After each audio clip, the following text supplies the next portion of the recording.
Hi, I'm Zoe, your AI host at AI Pro Photography. Today, why does generative fill keep shifting the color of your photo, and how do you fix it? You feel a distraction, and the new patch comes back a little too warm, or a touch more saturated than everything around it. Here's why, and how to make it match. Generative fill looks at the pixels around your selection and invents new ones to blend in. But it renders those new pixels on its own terms, not yours.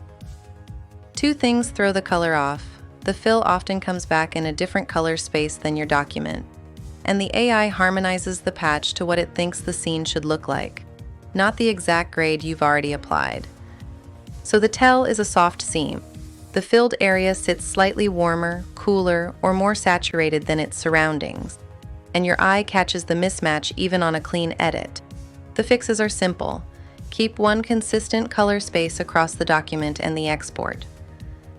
Generate the fill on its own layer, then clip a small curves or hue saturation adjustment to nudge it back to match. And do your global color grade after the fill, so old and new pixels get the same treatment. So generative fill shifts color because it rebuilds a patch on its own terms, a different color space, and its own idea of the scene. Treat the fill as raw material. Generate it, then match it to your image and grade everything together. Do that, and the seam disappears.